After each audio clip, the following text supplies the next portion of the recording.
Good evening from Cameroon's far north region. This is Essential African Information. Thank you for tuning in. We commence in South Africa, where the riots and looting that have been blooded South African have left 276 people dead, the government announced on Wednesday, July 21st, 2021, which is to revise upwards a previous death toll of 215. Since the unrest erupted, 234 related deaths have been recorded in KwaZulu-Natal province to date, according to a statement from the minister to the presidency, citing 42 deaths in Gauteng province, which is made up of two main cities in the country, that is Johannesburg and Pretoria. It is noted that the police have opened a series of 168 murder investigations. Some of the deaths are due to jostling, falling objects and burning buildings. We leave South Africa to Cameroon, where Cameroon's Minister of Higher Education, that's MINISOP, and the International Bank of Cameroon for Savings and Credit are working together for the economic development of the staff of this ministerial department. A Memorandum of Understanding, that's MOU, was initiated by Cameroonian Minister of State and the Minister of Higher Education in the person of Professor Jacques Fameng Dongo and BISEC Director General Ousmane Rodi. According to MINISOP, this protocol aims to grant credit for teaching and non-teaching staff working in its ministry and in state universities. This service can allow them to benefit in the short and medium term with a view to the purchase of a capital goods and means of transport, or even the acquisition of a built or unbuilt building.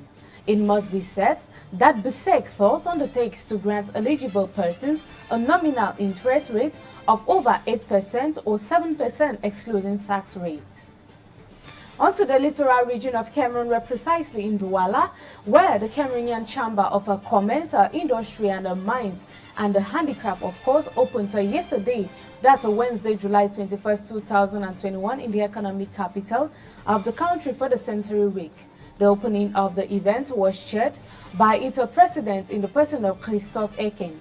The event, which is expected to shut its doors tomorrow, Friday, July 23, 2021, had on the menu a masterclass in partnership with investors and partners on project financing solutions, with a visit of the stands which was witnessed yesterday, July 21, 2021.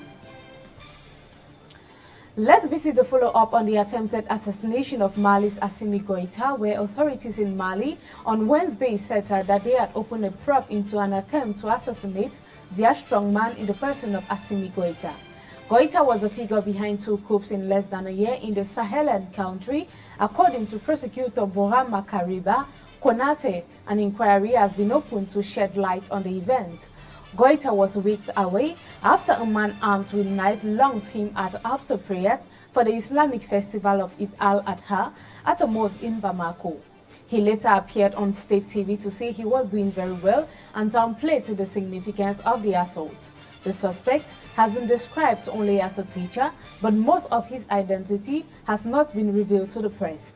Commissioner Saidio Tomodo said he remained in custody on Wednesday while police interviewed witnesses. The capital, Bamako, was calm after the assault, while on Wednesday, July 21st, a public holiday was set to mark the Eid Muslim festival. The attack capped months of police turmoil in the capital, Bamako.